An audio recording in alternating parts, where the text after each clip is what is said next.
I'm Aristotle Papanikolaou. I'm a professor of theology at Fordham. Here he is, one of our panelists. You're counting. Grand entrance. No, you were counting on Greek time. I was. That's the thing. Time works. Okay, so we're good. We're all here. So again, my name is Aristotle Papanikolaou. I'm a professor of theology. I hold the Archbishop Demetrius Chair in Orthodox Theology and Culture.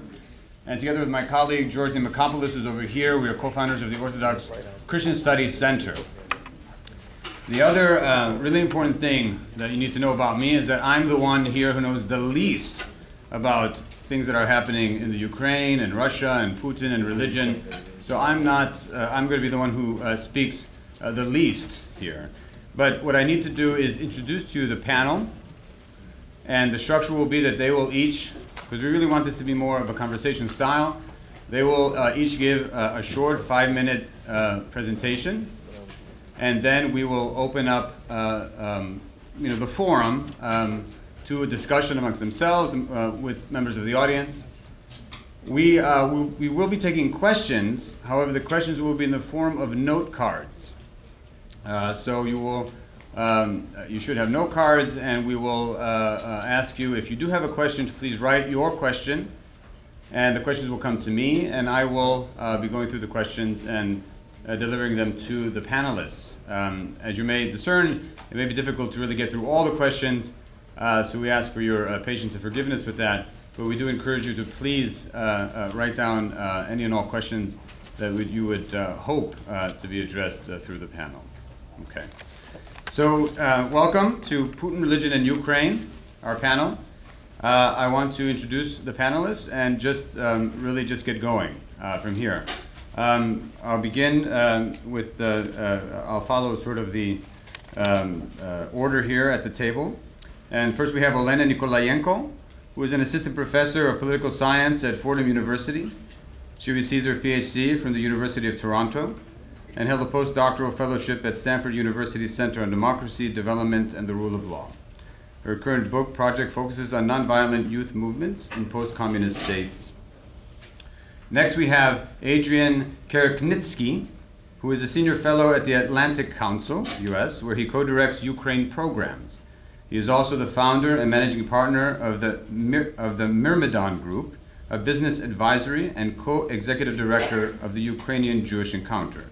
For 12 years, he was the president and CEO of Freedom House, a major US-based pro-democracy, non-governmental organization. Then we have Rabbi Yaakov Dov Bleich, co-founder of the Ukrainian Council of Churches and Religious Organizations, and vice president of the World Jewish Congress, and chief rabbi of Ukraine since 1990. And then we have Father Kirill Havarun, who is closely connected with Ukraine. He chaired the Department of External Relations of the Ukrainian Orthodox Church. During the last 2 years, he has been a research fellow at Yale University. He has written extensively on the Maidan and the presence of the church at the Maidan. Among his most recent publications is a wonderful article that I highly recommend to you entitled Church in the Bloodlands, published in the October issue of the magazine First Things. And then we have, finally, Father Peter Galadza, who is the Kuhl Family Professor of Liturgy at the Sheptytsky Institute of Eastern Christian Studies at St. Paul University in Ottawa, Canada, and an archpriest of the Ukrainian Greek Catholic Church. He is a former Harvard University Fellow and editor of Logos, a journal of Eastern Christian Studies. Let me just simply say, it's on behalf of Dr. Nimakopoulos, George, and our advisory council, it's really a great honor and privilege that our center is fostering this kind of critical conversation of events in the world, important world events, especially as they intersect with Orthodox Christianity and Christianity more broadly. So I will withdraw, and we will open the floor to our first presenter, Olena. Yeah, why don't you go first?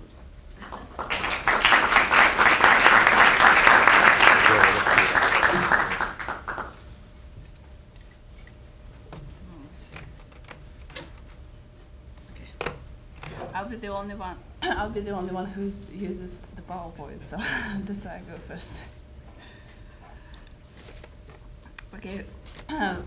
first of all, thanks to the program, to Professor Papanikolaou, for organizing this event and for bringing together such a panel of distinguished scholars and experts on Orthodoxy and East European politics.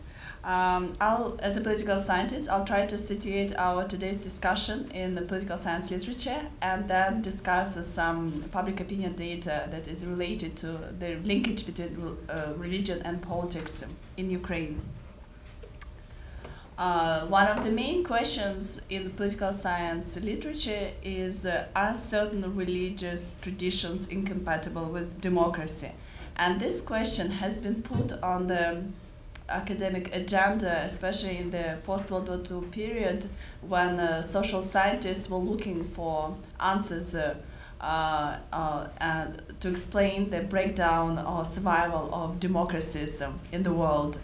At that time, a number of scholars who were writing on the topic noticed that countries that survived as democracies or that were the first to democratize were actually Protestant.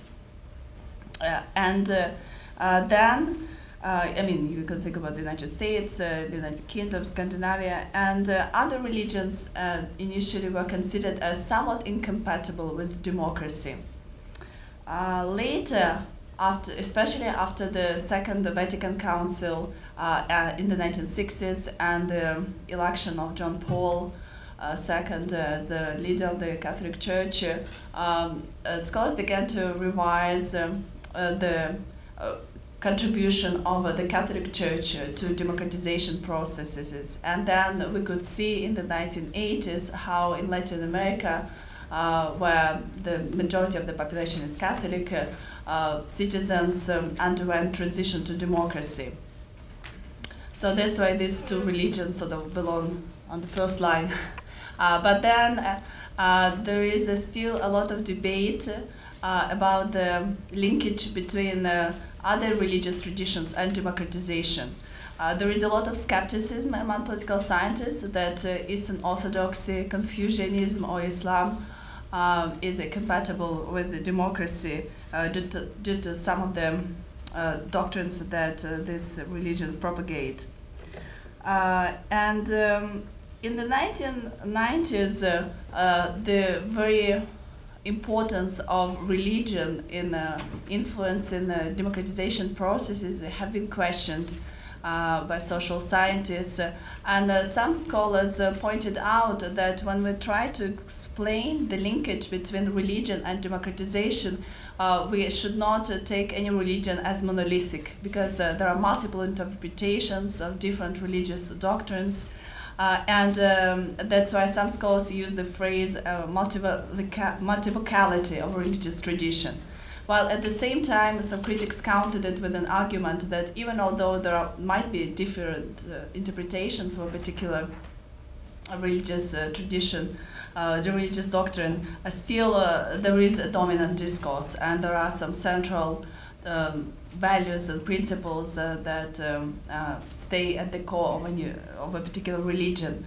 And another criticism that was leveled at examining the relationship between religion and democratization is the idea of fluidity. The fact, for example, that the Catholic Church has revised its position on the importance of human rights and the individual, and how it changed over time in the past several decades. It gives us some hope that maybe other religions that are currently defined as sort of incompatible with democracy might also, in the future, promote democratization processes. If we just look at the Russian Orthodox Church, we can see very clearly that within the church there is a dominant discourse that is very much hostile to democracy, then there are some dissenting clergy that are trying to challenge Patriarch Kirill's position on, for example, the current events in Ukraine. And the church tries to present itself as a monolithic force by using repression against dissenting clergy. One of the most widely publicized examples was Andrei Kuryaev, how he lost the faculty job at Moscow Theological Seminary in June 2014 after he expressed his criticism of Patriarch Kirill's position and interpretation of current events in Ukraine. And I'm sure that other panelists will talk more in greater detail about the multivocality of Russian Orthodox Church and the extent to which multiple voices can be heard within it. And a related question that also is relevant to this discussion today is what is the impact of religious institutions on foreign policy, and how do states exploit religion to advance their national interests in the international arena? In the past, scholars used the term soft power to distinguish between the use of persuasion and the use of weapons. For example, hard power is military intervention in the Crimea, but soft power is the use of state propaganda to try and influence public opinion inside Russia and inside Ukraine. So I'll just will gloss over some points, but I'm sure it will come up in the future in our discussion. There are, as you know, conflicting interpretations of current events in Ukraine, and here as an example I put on the screen quotes from Patriarch Kirill in his open letter in June 2014 and from Patriarch Filaret of the Ukrainian Orthodox Church Kiev Patriarchate, and you can see how there is a war words going on, and both churches are trying to use their soft power to try and persuade the other side or the third party about what is happening in the country and how to interpret it. So on the one hand, Patriarch Kirill claims that there is some sort of religious war going on in Ukraine, that there are uniats and he calls them splinters who are trying to get the upper hand over the canonical Orthodox in Ukraine. And then on the other hand, Patriarch Filaret claims that it's not true, and he's quite blunt in stating that it's a lie. In fact, Patriarch Kirill aids Russian aggression in the neighboring country. So I know I have just 5 minutes, so I will move very, very quickly, and I'll be happy to answer any questions you might have during the Q&A. We're talking today here about the impact of Russian Orthodox Church on Russian foreign policy and on current events in Ukraine. And obviously the idea, maybe I'll show this first. And then one of the key doctrines that the Russian Orthodox Church uses is the doctrine of the Russian world. I assume this is something that some of the speakers will discuss in the greater detail. So when Razumkov Center, a public opinion company in Ukraine, did a survey in March 2013, they asked to what extent individuals are familiar with this doctrine, and only approximately 18% of Ukrainians said yes, they heard about it. So it's up to you to decide whether it points to the success of Russian Orthodox Church or not, but the majority of the population doesn't know what this concept means.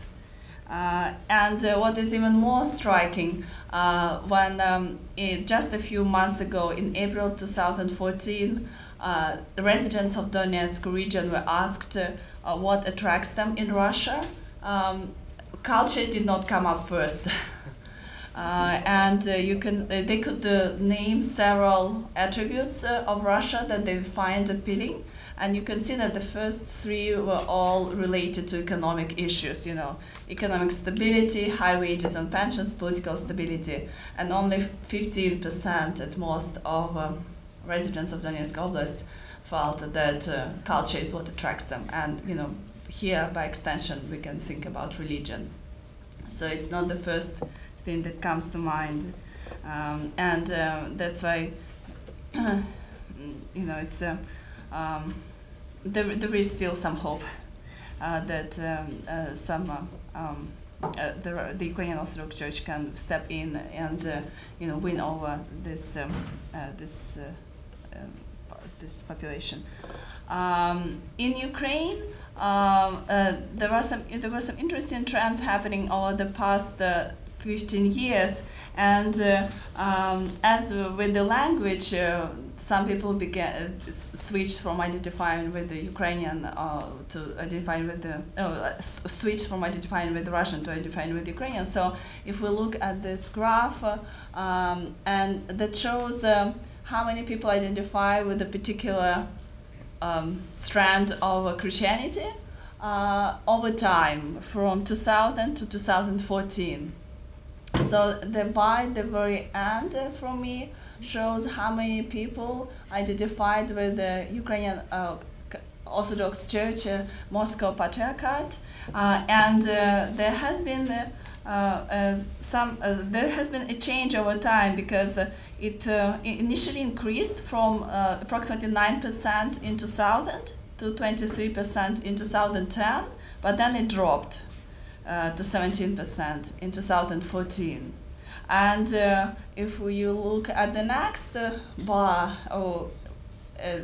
the percentage of those who identified with Ukrainian Orthodox Church Kiev Patriarchate, we see that there is a somewhat different trend, and the number of people who identified with the church has increased by approximately the same percentage as the number of those who identified with the Ukrainian Orthodox Church Moscow Patriarchate decreased. So it seems like there has been a movement where some people who used to identify with the Ukrainian Orthodox Church Moscow Patriarchate moved to Ukrainian Orthodox Church Kiev Patriarchate. Only 12% of Ukrainians stated that they do not belong to any religion.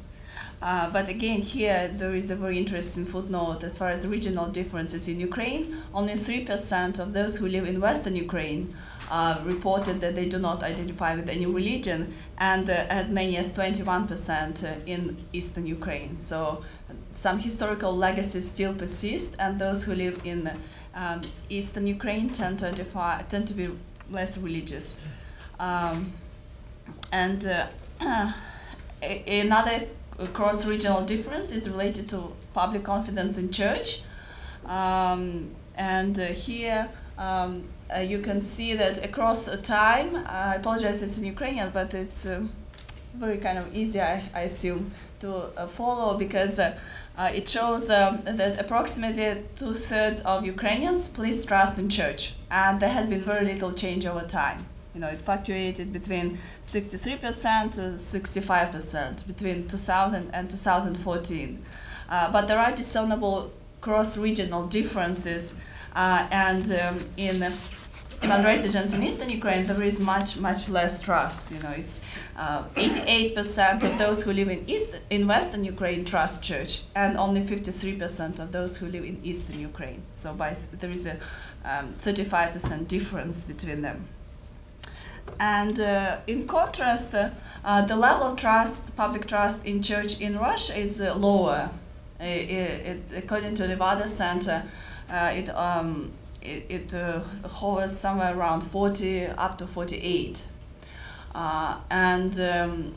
What is interesting here is that the trust in President Putin has always been higher than trust in the church. This is kind of an anomaly.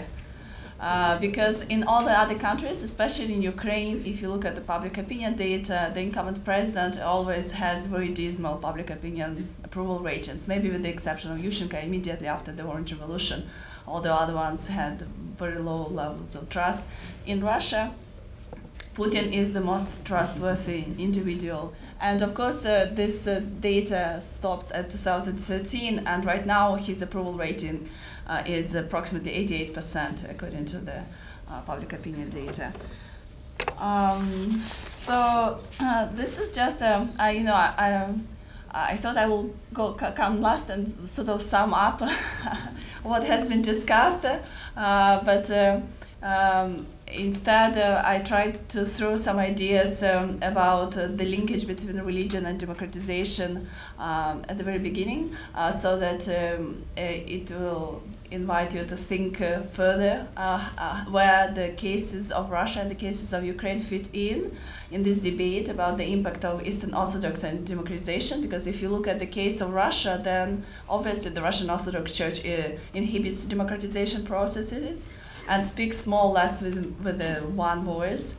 But if you look at the case of Ukraine, where there is the Ukrainian Orthodox Church Kiev Patriarchate and Ukrainian Orthodox Church Moscow Patriarchate, then we can see multivocality of a religious tradition, and clearly the Kiev Patriarchate played a prominent role during the recent protest events in Ukraine during the so-called Euromaidan and helped protesters. A fertile area for future research is the role of the Russian Orthodox Church as a tool of Russian foreign policy, and I'm sure other speakers will talk in greater detail about all these issues. Thank you very much.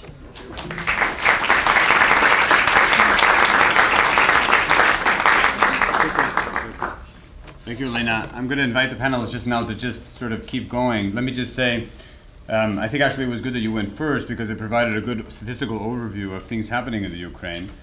Let me also say too, and because I know least about the Ukraine, I'm not going to be at all embarrassed for the panelists to correct me, but the Ukraine actually is remarkably one of the most religiously diverse spaces within Europe.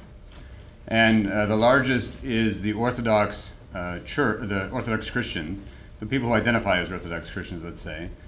And what Elena was referring to as the different patriarchates, the Orthodox actually are divided into three different sort of institutional jurisdictions. One is the Ukrainian Orthodox Church. It's called Moscow Patriarchate, which has a certain relation to obviously the Russian Orthodox Church in Russia. The other is the Ukrainian Orthodox Church Kievan Patriarchate, right, which is its own kind of independent Ukrainian Orthodox Church, let's say, with no relationship to the Russian Orthodox Church in Russia. And then there's a third, the Ukrainian Orthodox Autocephalous Church, which is a much, much smaller group. There's also the Eastern Rite Catholic Church, and of course, a Jewish population and Muslim Tatars in the Crimea, but I'm not sure in other, is it also in the southern part of the Ukraine as well, or was it primarily in the Crimea? The region of Donetsk as well. Okay, all right. So as you can see, in Europe, really is really not that as religiously diverse as everybody thinks it is. Ukraine really is probably one of the most religiously diverse spaces within all of Europe. So just to give you a little bit more context as well. So with that said, I turn it over to Adrian, and I'm going to withdraw now, and just each of you will just go in turn. We'll eventually, I may interrupt just to collect questions, so please do write questions. Write questions. If you have written your questions, please just pass them over this way. And whoever's in sort of the end of the row can just hold on to them, and the students will come by and pick them up. But please write your questions, and if you've written it, just pass them down. All right? And so we'll hear from the rest of the panelists, and we'll begin our conversation. Thank you. Thank you. I think it's important to begin any remark. Microphone. What am I supposed to do to make Just lift it up to your voice a little bit. To your. Yeah, I'll try like this. Okay. It's very important in dealing with such an intimate and personal issue as one's faith to make a prefatory remark that nothing that I'm saying is about canonical, theological, or spiritual matters. What I will be discussing is the instrumentalization of religious leaders and religious institutions primarily by politicians in pursuit of political aims. And so, and those should not impede that other relationship that human beings in those communities have to their faith groups, and it is up to them to determine that relationship with their church and certainly with their God. I start with the idea that the Ukrainian Orthodox Church of the Moscow Patriarchate was the subject of a long and concerted campaign of instrumentalization by two political forces, especially in recent years. The first was from the Kremlin and from Vladimir Putin as part of a strategy to reconnect and establish soft power within Ukraine through the idea of Ruski Mir, the Russian world, which was an attempt to create a sense of the unity of the three Slavic groups that emanated from the Kievan Rus period, and to use this as a way of ingathering the republics that had broken with the collapse of the Soviet Union. This campaign was accelerated in the last 7 to 10 years as Mr. Putin's ambitions for the ingathering became greater, and I think they sort of exploded in the tragic events that have developed since the victory of the democratic revolution in Ukraine, that is, by the seizure of Crimea by the Russian state, and then by the Russian-supported insurgency, and in fact, insurgency and invasion in the eastern territories of Ukraine. Patriarch Kirill Gundayev, who in the 1970s, in the early age of 26, was the designated representative during the Brezhnev era and in subsequent Andropov era and so on. So the trusted representative to deal with the outside world, with the World Council of Churches, with the international ecumenical movement, and to contribute certain propaganda messages, came to the Patriarchate already having cut his teeth in political activism beyond what I would call pure spiritual concerns. He was involved in various strategically useful campaigns, first for the Soviet Union, and then he morphed in the post-Soviet period into a partner with the political leadership of his country. Initially, he seemed to be closer to then President Medvedev, because when he was enthroned as Patriarch, it was Dmitry Medvedev who was president of Russia, but then later sought to prove his affinity and loyalty and to work jointly with President Putin in President Putin's project of reabsorbing, ingathering, and projecting influence inside Ukraine. At the same time, the Ukrainian Orthodox Church Moscow Patriarchate became the object of a second instrumentalization by the Party of Regions, which was the dominant party that ruled Ukraine certainly from 2010 until the Orange Revolution, and associated until the Maidan, and associated with the presidency of Viktor Yanukovych. Viktor Yanukovych had his own agenda. That agenda included mobilizing Russian and ethno-Russian cultural ideas and even some Soviet-light ideas in a culture war that was very convenient for mobilizing an electorate in southern and eastern Ukraine.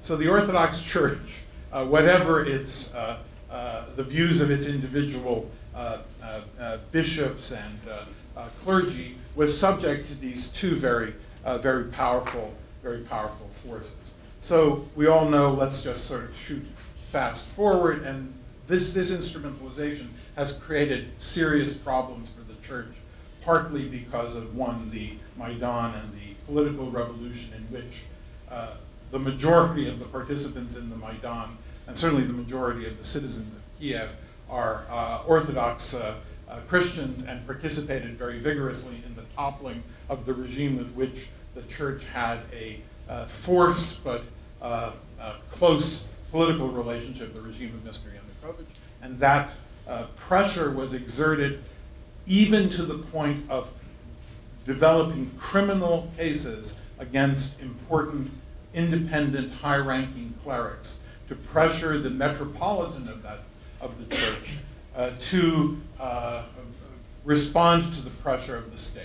There were cases by the Procurator General, investigations of an important ally of, and I would say a generally Ukrainian patriotic ally of the now late Metropolitan of the Ukrainian Orthodox Church, affiliated with under the rubric of the Moscow Patriarchate. So in any event, through all of this, the church had other challenges. It was also divided by the same geographic divide. There's a strong Orthodox contingent in Western Ukraine, despite the predominance of Eastern Rite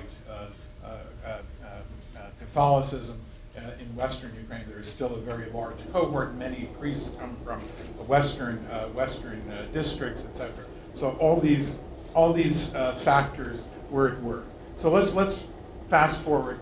So then the church gets two shocks. One is the rejection by its laity, substantial portions of its laity, of the political affiliation that it had, forced or otherwise, with the Yanukovych regime, and the Russian invasion, which creates a distance between the canonical head of that part of Orthodoxy that is, the Ukrainian Orthodox Church of the Moscow Patriarchate. So how has the church attempted to deal with this? Well, first let's talk about how the Russian church has dealt with it. It has, since there are as many, I mean, the numbers vary widely, but possibly as many as 10 million active communicants in the Moscow Patriarchate, or historically that many, and 12,000 religious communities, churches, and numerous monasteries and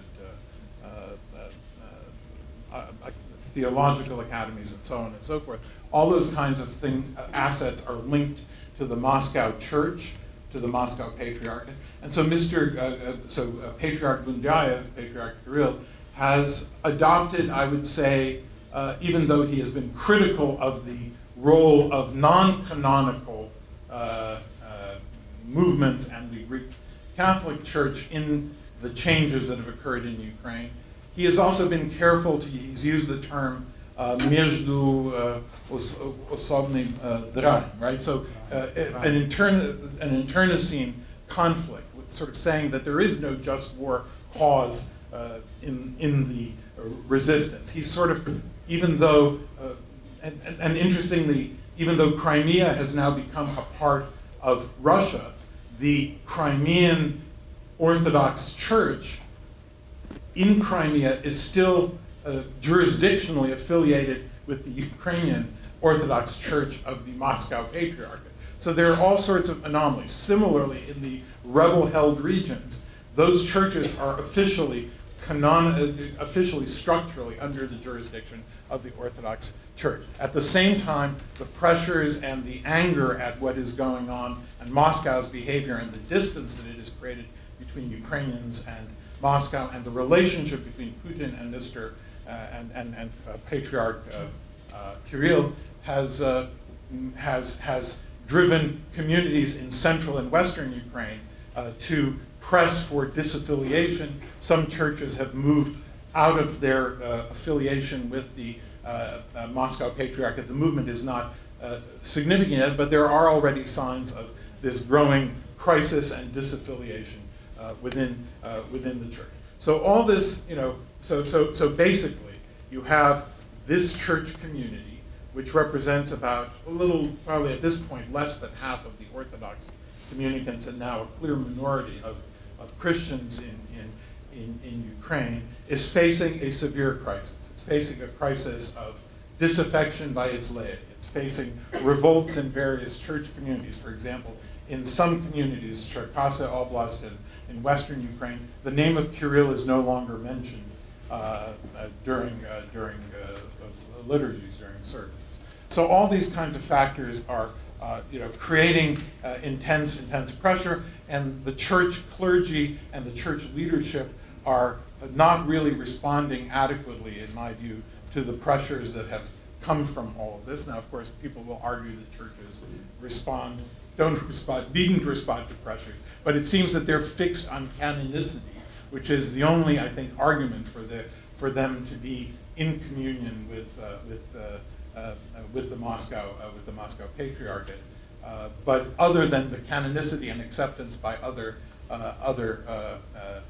patriarchs of the Orthodox community, there is no really strong argument for the jurisdiction under Moscow, especially because of the kinds of political campaigns that were waged by Kirill. One last point, just to say that the clergy are also divided. There are clergy who are radical separatists pushing for merger with Russia, et cetera, there are very many, I would say, patriotic clergy. So I think it's a very mixed bag, and I think that these centripetal forces are creating a deep crisis, precisely because the church was instrumentalized by these major political actors. And I should say even though there is civic and lay pressure against the Moscow Patriarchate Church on the territory of Ukraine, there is not that much, I would say, organized political pressure. For example, the president of Ukraine, President Poroshenko, is affiliated with the Moscow Patriarchate even to this day. And even though there is discussion about the unification of the many Orthodox strands and the creation of a unified national church, there is no legislative pressure. There is nothing resembling the kind of political pressure, media pressure, state pressure that exists in terms of policing the religious front in the country to the north of Ukraine. I'll conclude with that.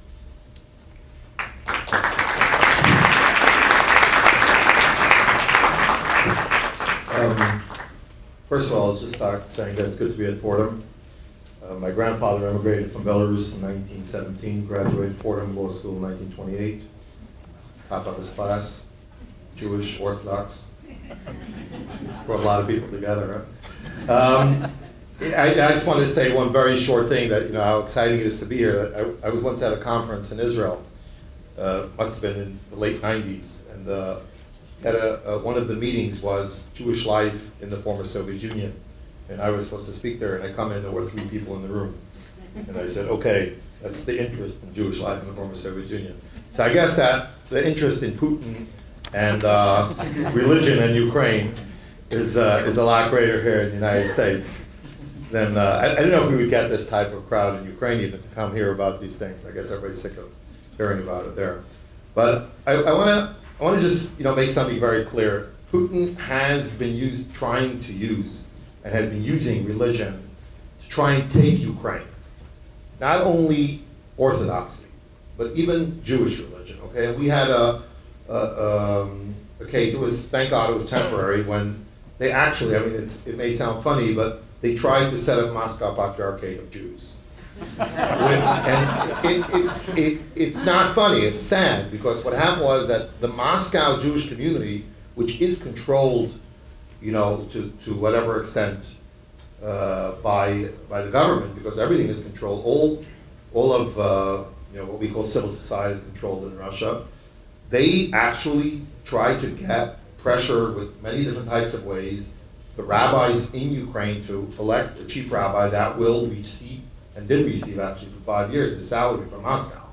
So the idea was, and it still remains, to try and use religion in any way possible to try and bring Ukraine closer to Russia. Many other things and details I'm not going to get into because I don't want to use up my 5 minutes in less than 10. But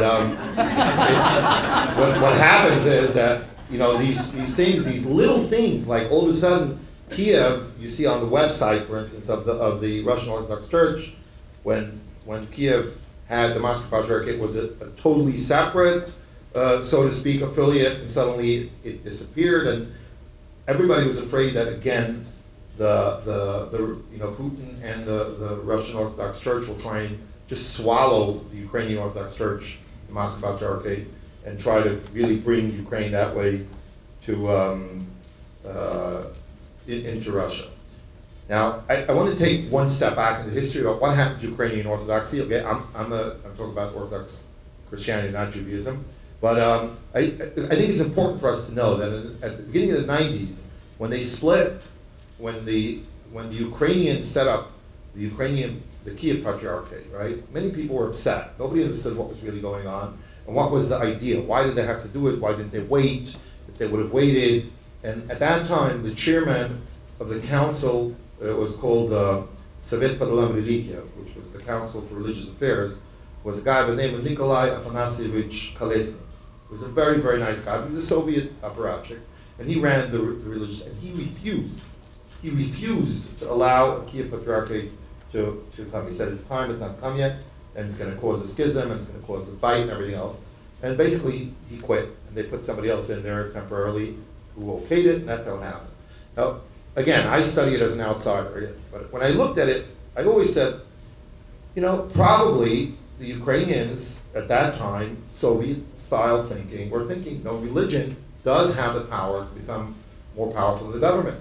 And in many ways in Russia, if Kirill, you know, wanted and would stand up to Putin, you never know, you know, he has all the faithful. I don't know how many divisions he has, but he does have the faithful, and he may, you know, can play a very, very strong role, and therefore it was imperative for Putin to have Kirill on his side. And here, in Ukraine, where it was probably hard, they just said divide and conquer. They split the church, and now let them fight between each other, and then move back and watch them fight. And it was really, it did weaken, it tremendously weakened not only the Orthodoxy, it weakened all of religion. Thinking back today, what would happen if we didn't have the Kiev Doctrine, okay? It makes you, you know, it's frightening, right? It is frightening, because then Moscow would be controlling the top, you know, Orthodoxy totally in Ukraine, and I think it would be a lot worse. And I think that to an extent we have to look back and say, thank God that at that time it happened the way it happened, because it did give a voice to Ukrainians within whatever part of religion they were able to express their patriotism, and not to allow Ukraine to be taken over through religion by Russia. I think that's an important, very important thing. At the same time, I must say that religion has always been seen by the Soviets, and when I say Soviets, I don't only mean Soviet Union, I mean the, when we used to say FSU, former Soviet Union, the future Soviet Union, because there were people that stuck around, right? Well, obviously a lot of people with Soviet education that were looking at religion in a way that they want. So they set up, the government set up this quasi-governmental thing called the Ukrainian Council of Church and Religious Organizations. And we would come to meetings once a month and talk about nothing, because the agenda was set by the government people. And we'd come, you know, after the meeting and say, you know, what did you just do now? Nothing. And after a while, some Jewish guy got up and said, you know, Jews like to make revolutions. They said, I'm not coming to these meetings anymore unless it becomes non-governmental and we have to take it. But what was happening was the government took all of the religious leaders, created an organization for us, locked us in a room and threw away the key. So we couldn't do anything, because whenever we got together, they decided the agenda. They were the ones that were controlling our meetings, and we really we weren't able. Then we broke away in 2003, and we made it independent. When the Orange Revolution happened, we were able to independently react and not be under pressure from the government. Since then, basically we've been independent. Under Yanukovych, they tried to take back the key again. They tried to control us again, but thank God they were not successful, because the religious leaders were strong enough, at least most of them anyway, were strong enough to stand up to it. So I think that religion has always been seen. I don't think that, to disagree with Olena, I don't think you could ever say that there's any religion that is compatible or incompatible with democracy. First of all, no religion is compatible with democracy. That's first of all. Religion itself. I always say, because when we meet with the politicians, I always say it's good that the religious people get together and they speak to each other. I said, really? I said, you know something? I said, we cannot believe in each other's religions, but we get together and talk about things that we could believe in. You guys can talk, you know, between the political parties, they could never get together and speak. And politics is not absolute, while religion is, so give me a break. I mean, don't tell us that it's nice to see us together. We would like to see you together, get together when you have to. And in Ukraine, that's something really to look forward to. Just to finish off, again, democracy, dictatorship. In a democracy, the government doesn't mix into religion, even with our state religions. You know, even in England, that's Protestant, right? The Church of England, or even let's say take France, where the state religion is Catholicism, right? You're still not going to have the government mix in the way they did in Soviet times when they used religion. They controlled it and used it. And in what Putin is doing, since he is basically, I mean, sort of, excuse the expression, the dictator, and he is controlling civil society, and religion is part of civil society, he needs control of religion. And that's what he's doing. But if they would have democracy, so people will go to church, whichever church they want, they'll believe in whatever they want, and then in the field called politics and democracy, nobody's going to ask them what religion do you belong to. And this is a question that was asked when Poroshenko became president. People said, is Poroshenko Jewish? And I said, in New Ukraine, it doesn't make a difference.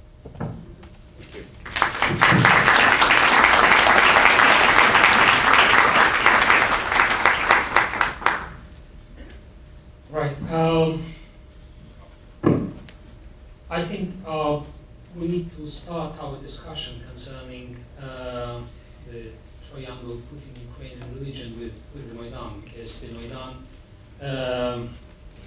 started the whole story. I think Maidan was indeed, it was not just a political or social event, it was to a great extent a religious event. It was a religious happening.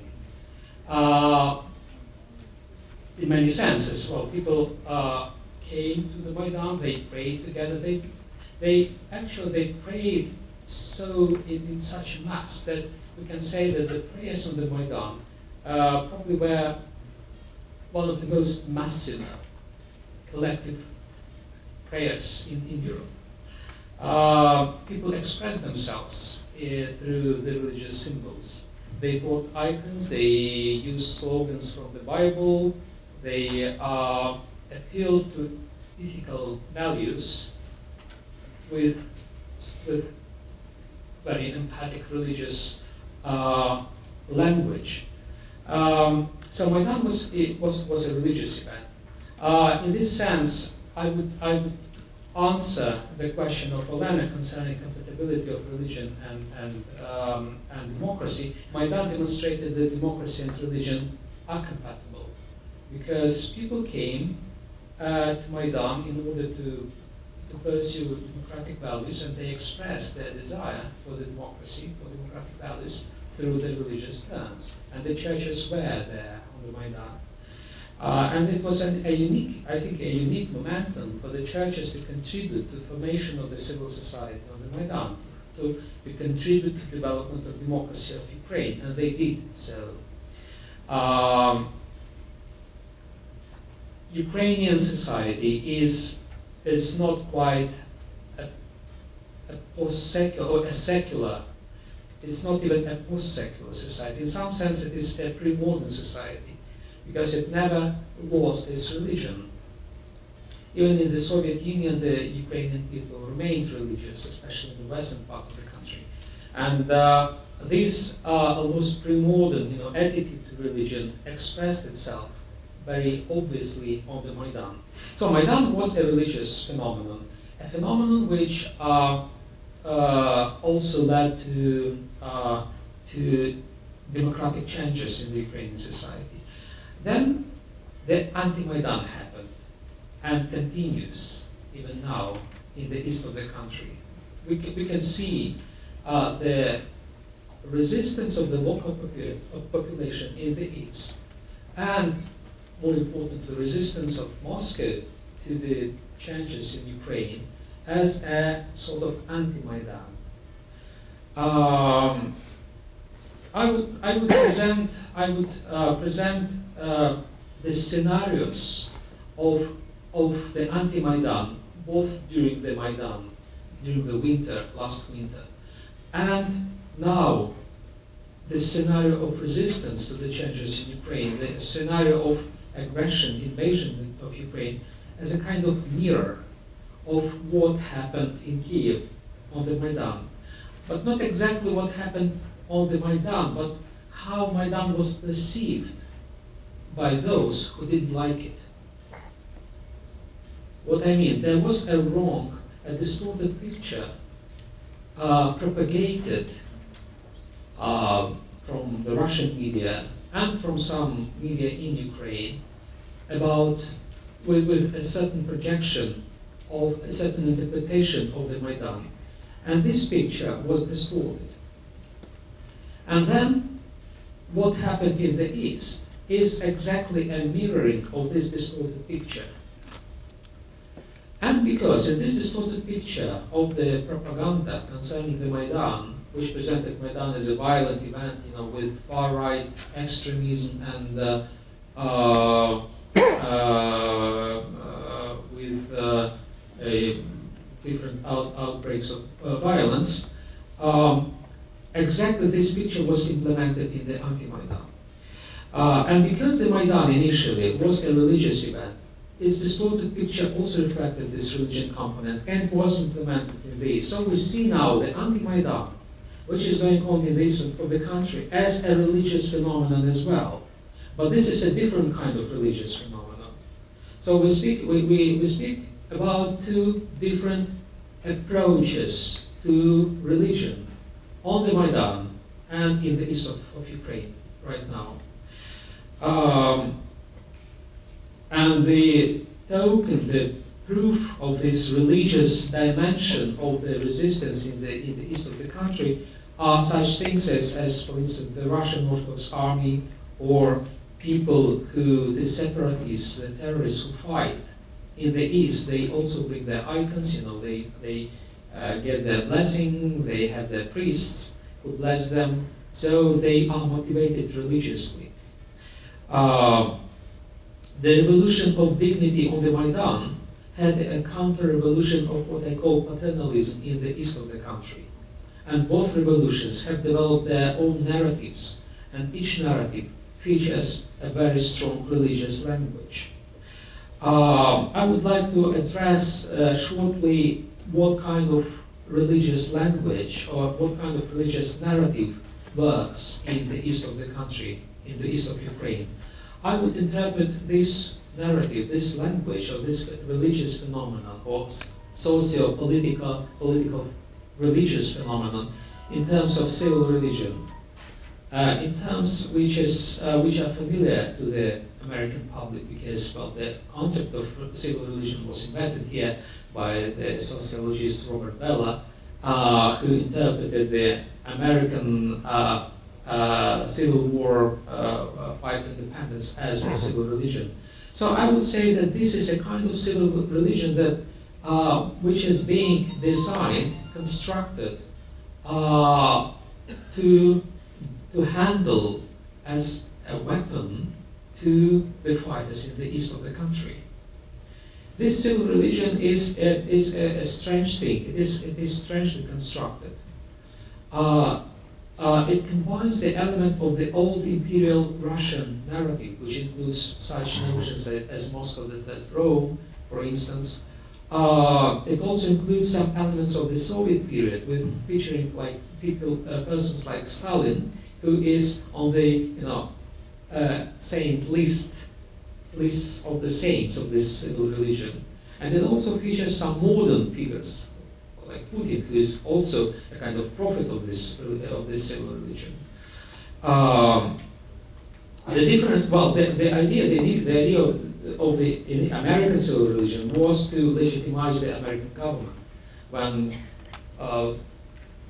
the founders of the American state had to legitimize somehow themselves vis-a-vis the British monarchy, divine monarchy, and so forth. They created this kind of civil religion for their own legitimization. Putin needs this kind of legitimization as well, when other mechanisms of legitimization don't work.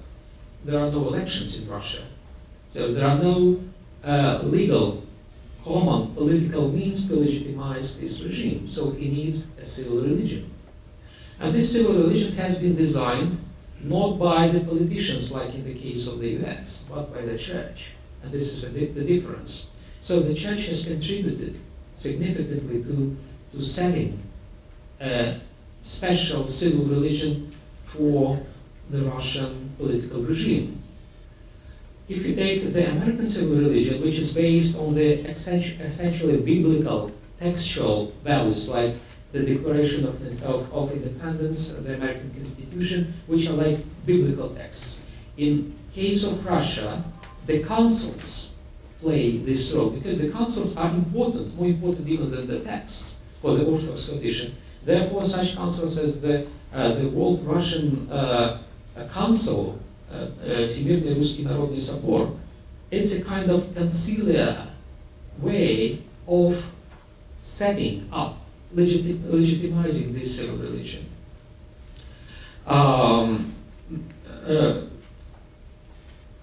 Interestingly, that this civil religion has been designed by the church, but it is not the church which is the protagonist of this civil religion. That's why I think there is no surprise that the support of Putin is higher than the support of the patriarch, because in this civil religion, in which most Russians believe, actually, it is not the church. It is not the church which is the protagonist. It is the politicians, and well, the politician number one and the only one, actually, in Russia, which is a key figure.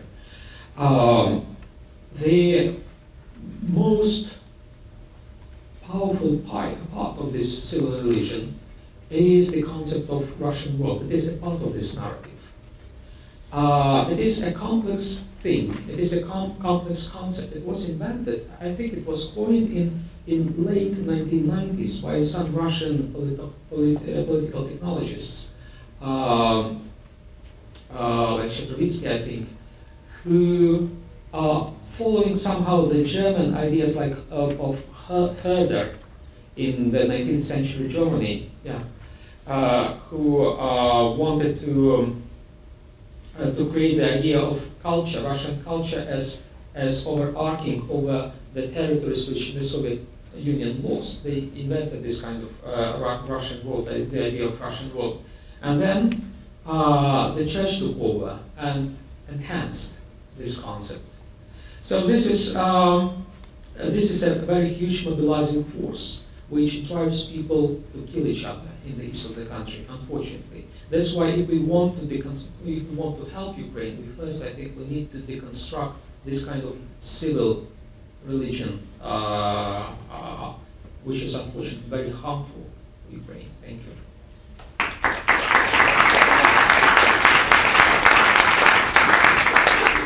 I wrote out my remarks because I'm notorious for blabbing on, and this might get me within the 5-minute reglement, as they say in Ukraine.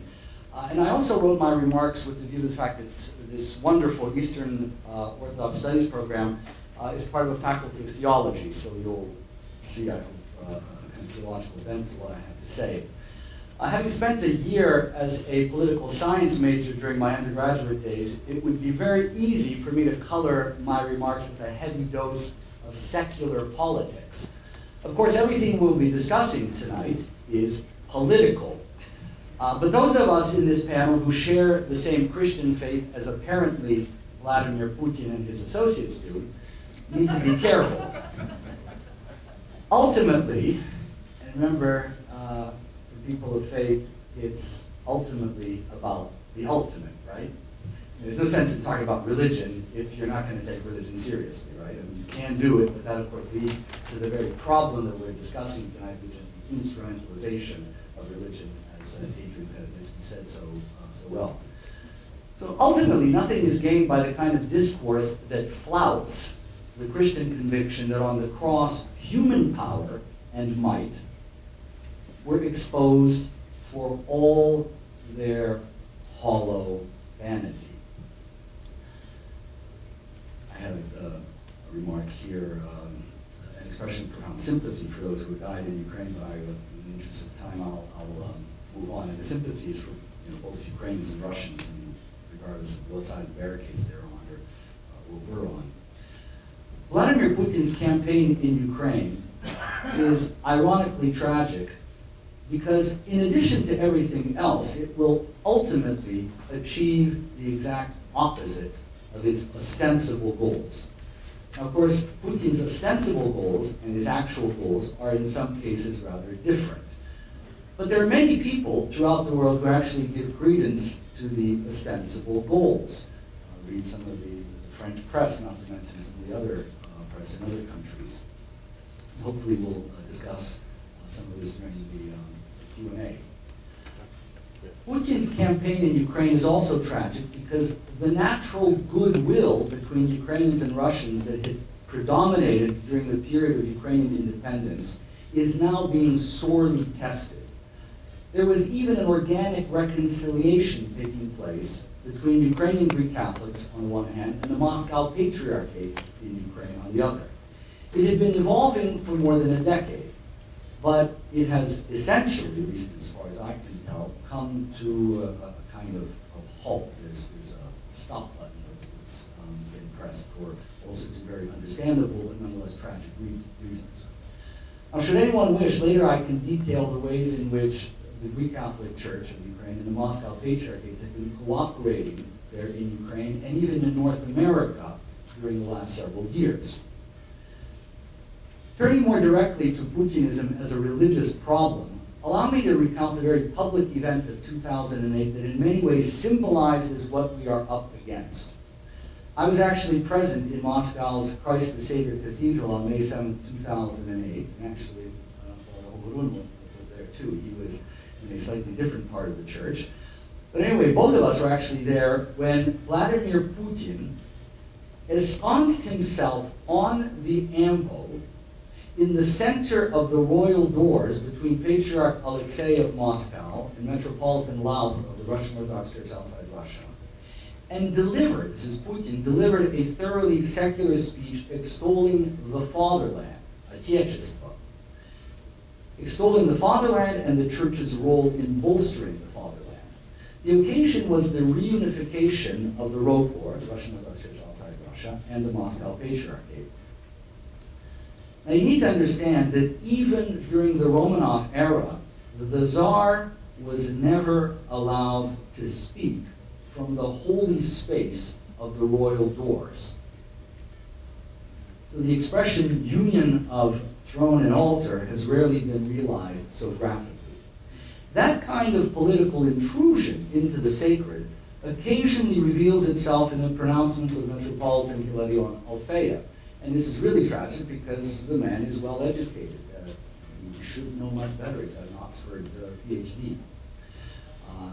Just in case you're not aware of who that is, Metropolitan Hilarion Alfeia heads the Office of External Affairs for the Patriarchate of Moscow. The most recent example of his partnership with Putin occurred last week when on Russian national TV, Hilarion vehemently insisted that one dare not speak of Russian military incursions into Ukraine. He insisted that the struggle in Ukraine is simply a civil war. In my remaining 1 minute, allow me to note how the metastasis of the Ruski Mir concept has revealed itself for the anti-Christian ideology that it actually is. In today's world, and again I'm speaking with a view to theological concerns, which obviously have a profound impact on basic sociology, politics, etc. In today's world, the only way for humans to survive and flourish is for different ethnic and national groups inhabiting a given territory to cooperate. The idea that anyone ultimately gains from recarving Europe is absurd. Thus, Russians in the Donbass and in the Kremlin should be encouraged by the Russian Orthodox Church to respect the 1994 Budapest Agreement, which I think is really fundamental in all of this. Otherwise, the senseless dismemberment of Romania, Hungary, and who knows how many other countries might be expected. And finally, as for the Holy Orthodoxy defended so vehemently by Putin, all of his sympathizers need to realize that there is nothing that damages the reputation of Orthodoxy more. And this is why I really appreciate Kelly and George at this Orthodox Studies Center doing this, because I think they realize very well, as many of us do, that nothing damages the reputation of Orthodoxy more than the reinforcement of the image of Eastern Christianity as an appendage to ethnicity or nationality. And note that as an Eastern Catholic, my concern for this problem is very close to home. It stems from the fact that Ukrainian Catholics can be every bit as ethno-philitistic as any Russian Orthodox. And so the contagion of ethno-dogmatism needs to be stopped, and it should be stopped first where it is causing the most harm. And certainly today is causing great harm in Ukraine, and Putinism is a major influence. Thank you very much.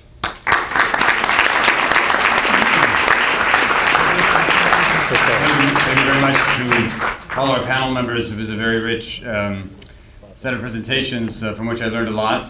If you don't mind me saying, one of the things I learned as moderator is next time I'm going to tell the panelists 1 minute. So we do have a set of questions here, and I'm going to read a question which I think would, I guess, taking the privilege of the moderator, which has some resonance with things that I have an interest with. So I'll read the question, and then I'm going to say a series of disconnected sort of thoughts and comments, and then allow you all to comment on them. But the question itself is, what is the meaning of the term religion in this context? I could see a religious motive in the actions of ISIS, Iran, or in the history of the State of Israel. But in the case of Ukraine-Russia conflict, are we not confusing religion with some nostalgic, emotional, sentimental sentiment that feeds into political and nationalistic agendas?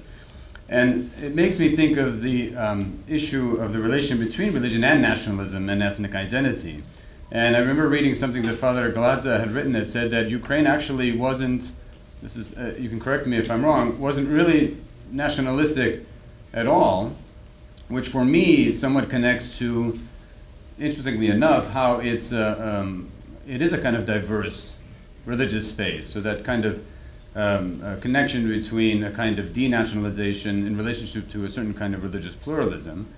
But also, things that I've learned as well is that there seems to, the crisis in Ukraine seemed to also have created a problem amongst Protestant evangelicals. So it seems that Russian evangelicals and Ukrainian evangelicals have had a certain kind of division there.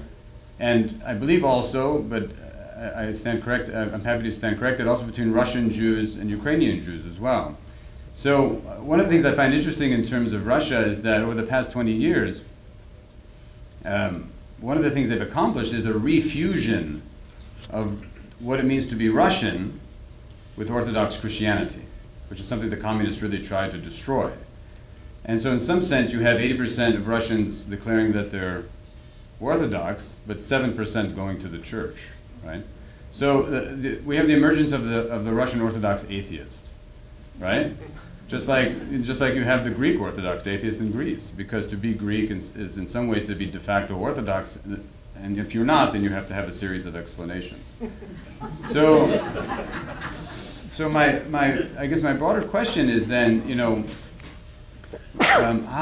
what's happening in terms of the dynamic in terms of religion and nationalism in the crisis in Ukraine?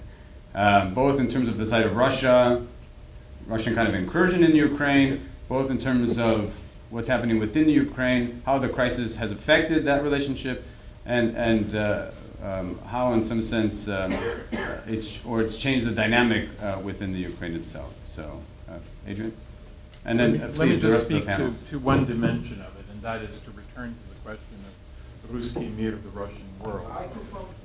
It is the case that the concept of Ruski Mir, which attempts to Adrian, could you just explain that a little bit, that particular concept? Thank you. It conflates the idea of a Russian world emanating from the Kievan Rus state, from its origins, the cradle of the christening of the Slavic proto-civilizations that then morphed into or developed into the Ukrainian and Russian and Belarusian peoples. And Ruski Mir was used as an ideology and as a cultural emanation of Russian soft power to maintain cultural influence using in this case, the Russian Orthodox Church. But there was also the concept of an Orthodox nation, which is to say that conflated these three peoples. So Ruski Mir, Orthodox nation, the ingathering of these three peoples, the resonance of, the deep historical links to early, the origins of Christianity that bind these three peoples by this narrative together. And we can, historians will dispute or debate continuities and discontinuities of the development of these three nations. But in any event, this is the place where religion intersects. And look,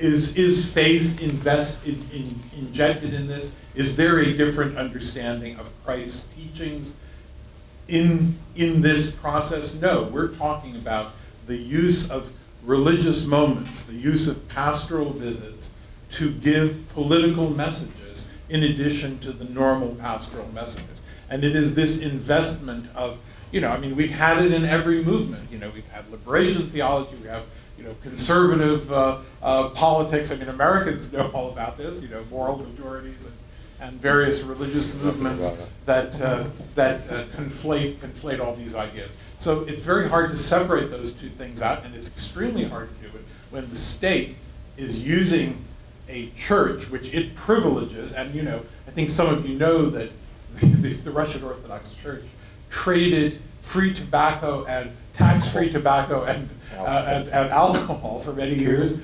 Members of the Russian Orthodox Church outside of Russia, if I am not mistaken, were given, had the ability by one of their priests to trade options in Russian gas, which brought them money as part of this effort. So all these things are conflated. There's this wonderful picture, if I had done a PowerPoint presentation of 3 Russian clergy sitting under a Gazprom sign as Gazprom is making a kind of a big donation, and the conflation of the state, religion, the political aims, the geopolitical aims of Putin. So it's very hard to tease them out, but I do want to say that there is the one place where it intersects is the use of the term an Orthodox nation coming from the origins of Christianity, and that was sort of the trope that was used to invest this idea that and that these people belong together. But I think that one of the interesting things is the paradox of the Russian mirror is if the Russian mirror, the Russian world existed,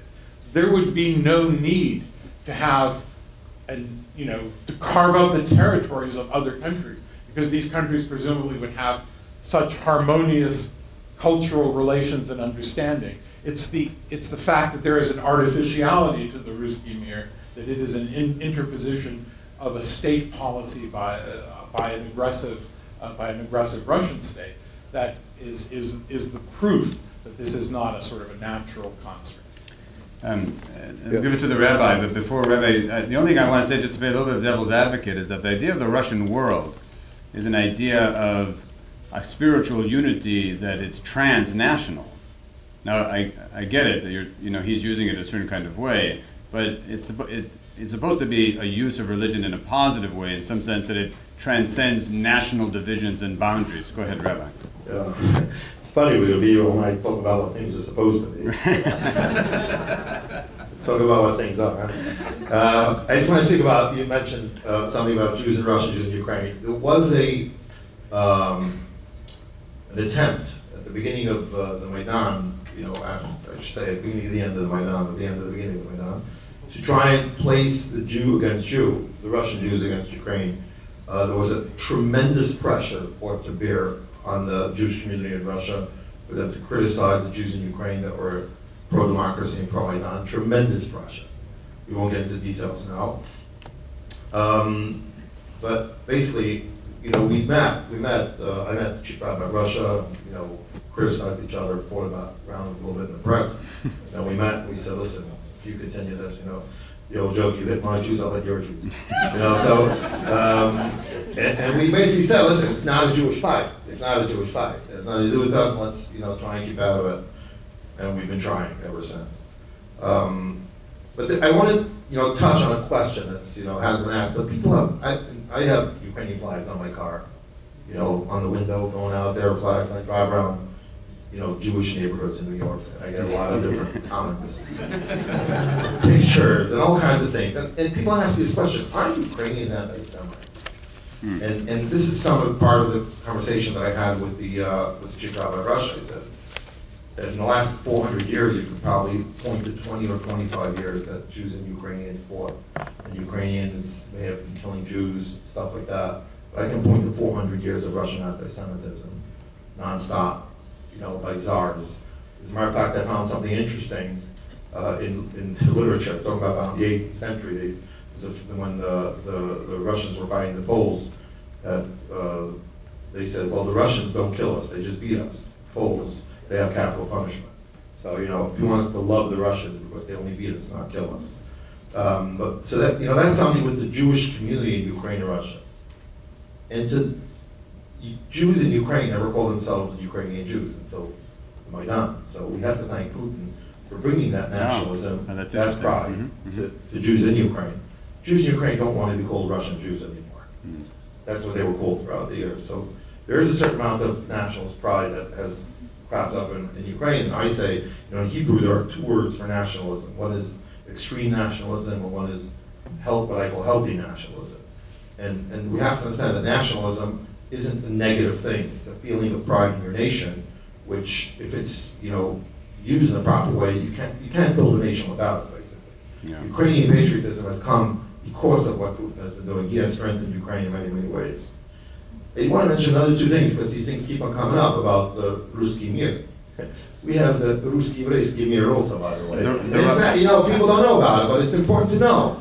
In the same way that this idea of a Russian world is coming about in Orthodoxy, in Christian Orthodoxy, in Judaism, the Russian government has been supporting for the last 10 years an organization called Всемирная Организация Русскоязычных Евреев, right? The World Organization of Russian-speaking Jews, and you have all the right people in the right positions in the office in Berlin and in Israel and in the United States. It's totally controlled to set up this Ruski Mir. You know, not only as again Orthodoxy, but again there's this thing of what we called Comintern when we were growing up.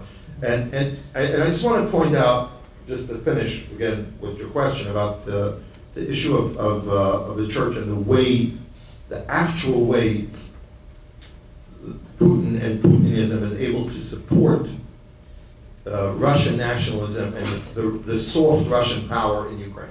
It was done in the Jewish community as well. If you support the Russian church, let's say Moscow Patriarchate in Kiev, you're a businessman, you donate money to the church, to the Moscow Patriarchate, the Russian Orthodox Church, Ukrainian Orthodox Church, Moscow Patriarchate. In Kiev, you have certain privileges with your business back in Russia. It's done with the Jewish community as well. You support Mary Lazar, support the Jewish community in Moscow.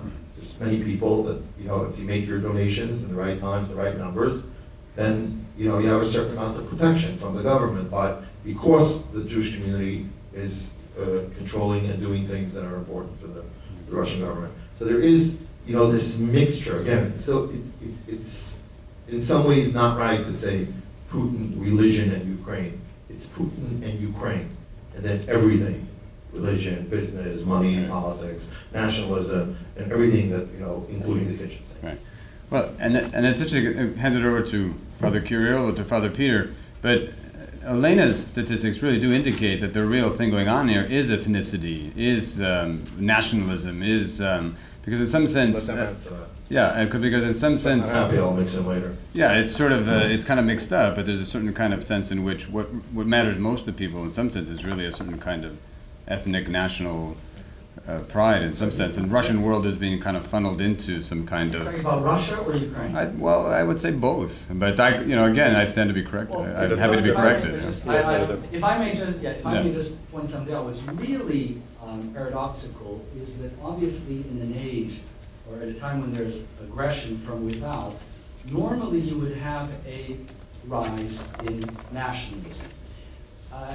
And I wouldn't deny that it's happening, but what's very interesting about Ukraine is that the far-right parties, and Adrian, I'm sure, knows the actual statistics, but they basically, in these last parliamentary elections, which took place just a week and a half ago, the far-right parties have basically been obliterated. They don't exist.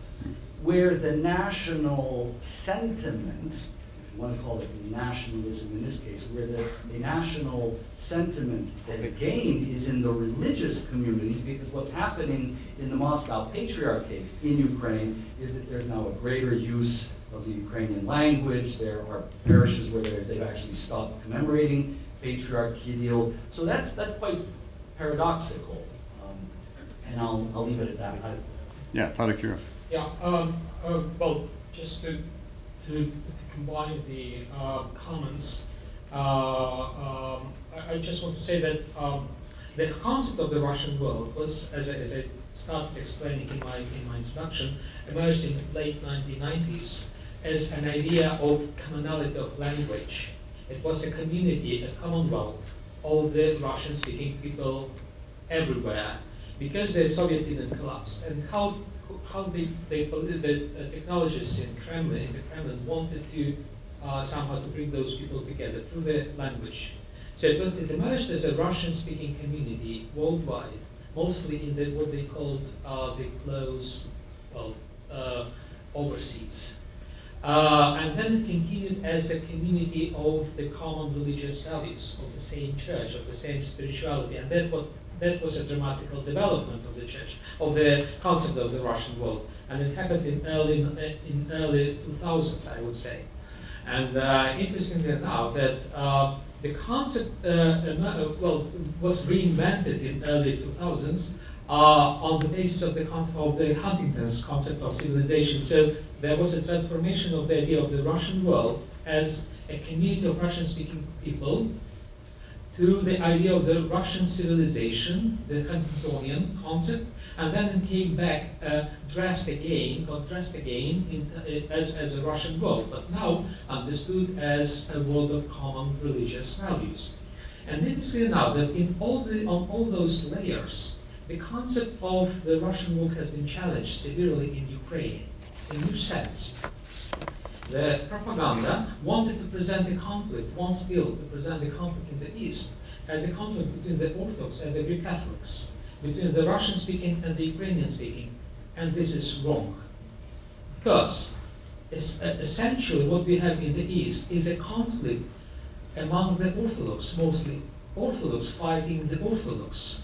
Moreover, it's not just like it was in 2008. Actually, we had this century, we had two major wars in Europe, and both of them were among the Orthodox. In 2008, we had a war between the Russian people of the Russian church and the Georgian church, right, in Georgia. This time, we have a war with the majority of the participants on both sides belonging to the same church of the Moscow Patriarchate. And among people who speak the same Russian language. Because on the Ukrainian side, the majority of those who fight are locals. Especially the voluntarily battalions, they are locals. And they speak Russian. And this is a conflict between the Russian-speaking people, between the people who belong to the same church, and it is actually a civil war within the Russian world, if you want. And this is the paradox of this concept. This is really, well, this is a kind of self-destruction, if you wish, of this concept. So that's how I would like to present this. Go ahead. Can I actually pose a question to these super specialists here, and maybe somebody out in the audience? I've become convinced, and I like confirmation or rejection of this, that a fundamental dimension of all of this is the fact that in some ways Ukraine is so pre-modern that the politics are still very, very much clan-based. And the reason I say that is that the area of Dnipropetrovsk is almost as Russian as the Donbass. So you're talking Western versus Eastern Ukraine. No, Dnipropetrovsk is also Eastern Ukraine. It's Eastern Ukraine. Okay, it's right next to Donetsk, okay. Luhansk, etc. Okay? That's helpful, thank you. But what's the difference? Donetsk is Yanukovych's base, that's his clan. The region right next door, Dnipropetrovsk, is Kolomoisky's region. Kolomoisky, for all sorts of reasons, doesn't want to be in bed with Putin, but Yanukovych did, because you go into Dnipropetrovsk, which should be revolting against Kiev, just like Donbass, and it's not happening. Yeah. So anyway, that's just a nuance that I think is very important, because I really want to stress. I always have to tell my friends, so this is not ultimately about Ukrainians against Russians, Russians against Ukrainians. This is about Ukrainians and Russians together against corruption, against the Kremlin, not even against Russia per se, but against the Kremlin. And if only the media and the specialists could get that one right. Go ahead, Adrian first. And then it's with all due respect, it's a nice idea, but I think it fails in one dimension. Here I have a critique of the idea of viewing it as a. By now it may have the elements of a civil war, but it was a civil war that was constructed from the outside. That is to say that there were only a few thousand people who were disgruntled and engaged in protest. Then there was the wave of these trained fighters that came to reinforce them as they took a few government buildings. The local elite was pushed out. This is a fight by a new group of people, empowered by money and weapons from the Kremlin. There was no clan there. This is a new clan created by Mr. Putin, maybe Mr. Yanukovych in exile was funneling some money, but the people who are leading this have no relationship to the old party agreements. See, I wasn't no for a relation to the moment old claiming that Russia isn't directly involved and very heavily and ultimately responsible. What I was claiming is that whether the territory is more pro-Kremlin or less pro-Kremlin depends on who the clan chief is. But there is no clan chief in the East. Could have been. Okay. It could have been, you know, I think that it could have been. If Akhmetov would have had his brains in the right place at the right time, he's the guy, he's the clan leader. It's not Yanukovych. He's the guy who was controlling 500,000 employees in Donbass. He was probably hoping that one day he'll be the savior, speaking of religion, and you know, allow these guys to do their thing, and then he'll come in and take over and run it. In the meantime, it got out of his control, and he lost it.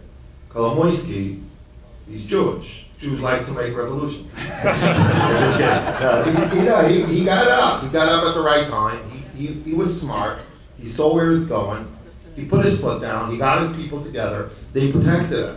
He was great for a change. You know, he did something right for once. But it's not like, you know, that's his clan and that's the other clan. Because in 6 months, I don't know where Kolomoisky's going to be, but you know, Berezovsky's going to stay part of Ukraine. So, and not only because he did it at the right time, he was the right guy, he did what he should have done, and I think that Akhmetov today, in hindsight, we don't have him here on this panel, but I think if we did, he probably would say that he should have gotten up earlier to do what he would have done. And then, because again, this has nothing to do with Kremlin and stuff. I mean, the people that live in Donetsk now, they're sick and tired of being shot at and killed by people who claim that they want to liberate them. And they're destroying the city. They're just destroying it. They're going around. They destroyed it. They just shoot up buildings and people, and then because they want it to look like there's a civil war. There is no civil war. A bunch of hoodlums, a bunch of terrorists that are getting arms from people that have an interest in retaining the situation today. People ask me, will there be peace? When? Not with Putin. Putin doesn't want peace now. Yeah. He wants the situation to stay the way it is. Instability there, the economy working for war, not allowing Ukraine to develop into a thriving democracy with a market economy, right, which will cause the Maidan in Russia, God willing, right, soon. Yeah. So we're nearing towards the end here, and I want to end with a question and maybe combine it with some thoughtful questions that we had here. I'm sorry we couldn't get to them all, but really it's a basic question. I mean, like what can be done? What should be done? What can be done? And I want to combine it in terms of thinking about. There was a thoughtful question here about. By demonizing Putin, could it be just Western political and economic propaganda? In other words, how much are we not really indicating the role of the West, the United States, NATO, certain kinds of political miscalculations in the 90s? How much is there, to blame in terms of just plain old political corruption within Ukraine that seems to stall some things and actually allow certain things to happen on the part of Russia?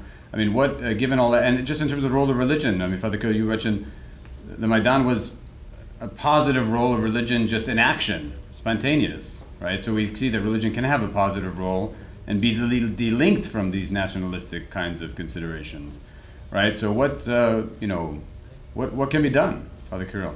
Yeah. I just want to say that if we see the kind of curve of development of the nationalist and national feelings in Ukraine since the events of the Maidan, there was an interesting, I can judge from my niece. She normally spoke in my family in Russian, though I spoke always to her in Ukrainian. Then she came to the Maidan. She was in the Maidan actually from the beginning of the Maidan. She was among those students who were beaten first in November last year. And she suddenly switched to the Ukrainian. She started speaking only Ukrainian. It was a kind of really rise of national feelings. And now I see her going back to the Russian. And this is an interesting thing, which happens to many. Many of those who went to the Maidan, switched to the Ukrainian, are now switching back to the Russian, but on purpose, to demonstrate we are fighting for the cause of Ukraine. We are very much against Russian, but we do it in Russian language, with Russian identity, just to strike the propaganda which presents a conflict as a conflict between the Ukrainian and Russian. No, it is not the conflict between the Ukrainian and Russian, between the Ukrainian speaking and Russian speaking, between the Greek Catholics and the Orthodox. This is a wrong presentation. This is a conflict about civil values, about democracy, about transparency, against corruption, for civil democratic values. And people take it seriously. I mean, people are ready to die for that. That is the point. This is a conflict between the old Soviet model of the society and citizenship, the Soviet interpretation of the citizenship, and the new interpretation of the citizenship. And people die for that, really. And this is an interesting challenge for the churches, I would say, because the churches used to think about themselves in the old terms of nationalism. Either we are for the Ukrainian nationalism or we are against the Ukrainian nationalism. And this was the core of the conflict between the Moscow Patriarchate and the Kiev Patriarchate. Nowadays, this is not anymore the case. This is not anymore the thing to fight for. Now, this outbreak of the society, of the pre-modern kind of national society to a civil society, which values democratic values, eliminates all those obstacles and walls between the churches. Now, if they support the civil cause of the society, they have a chance for rapprochement, for getting closer to each other. And they, in this way, would support the society to mature. So this is, well, the society, the Ukrainian society has grown dramatically since the Maidan. And it has got rid of many nationalist kind of elements, and the votes, the elections exactly show this. When we elected the president, the nationalist far-right candidates took together the same percentage that Rabinovich took, who was a Jewish, who was not even prepared for this campaign. Yeah, just 2%. So it's interesting that the Jewish, openly Jewish candidate for presidency took the same that all the far-right candidates took together during the elections. And this is an indication of dramatic changes of the society, of the change of the paradigm from the old national kind of paradigm to a new civil one. Thank you. You know, the Ukrainians speaking Russian over and against Russian nationalism is a post-colonial theorists would call that mimicry as a form of resistance. Anybody else would like to comment? Well, Adrian. Just the point. I mean, I do think there is, you know, Microphone, John Adrian. Mearsheimer article. We're really drifting very far from religion and Putin, but you know, it is a legitimate question. John Mearsheimer's critique that the expansion of NATO and so on. Speak it to the mic. Okay. The expansion of NATO was a sort of precipitating event to some of these ideas. In fact, it wasn't. What was the precipitating event was joining the European Union, a non-military alliance, a sort of having a free trade agreement with the European Union. And I think that therein, you know, I think the Ukrainian leadership today and the leadership of Europe and the United States would probably be willing to sit down and gladly make some kind of a deal that would create assurances for Russia that Ukraine would never join the NATO military alliance, or at least under current conditions. If Russia were to accept the legitimate right of Ukraine to integrate into the European community, which is again a non-military entity. But the problem is that Putin is not, I think, as a nuclear power, is not afraid of an invasion, et cetera, et cetera. It would be suicidal. I think what he's afraid of is the invasion of the ideas that the West represents, particularly the political ideas. And that's why he's coding it in a battle of civilizations, a battle of values. You know, the attack on, you know, the moral disrepute that is dominant in the West, and the sort of the degradation of the West. That's where religion, I think, comes in as an instrument to attack the sort of the libertine values of the dissolute European civilization. I think he's not even afraid of those values. I think what he's really afraid of is political liberty, economic liberty, and the rule of law. Well, the rabbi has been very generous with his time, and unfortunately he has to leave. And I think that's actually a signal for all of us to sort of get up now and leave this discussion. Thank you very, very much.